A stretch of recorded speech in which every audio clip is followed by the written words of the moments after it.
So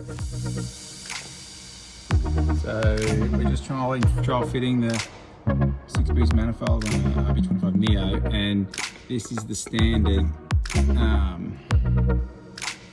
engine mount.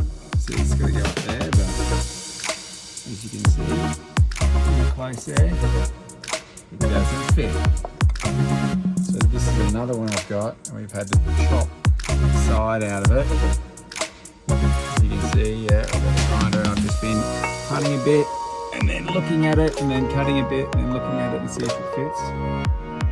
Look now, you can see it fits up there. It fits down in there, you can see it fits there. The holes line up, but the bottom here is very touchy, so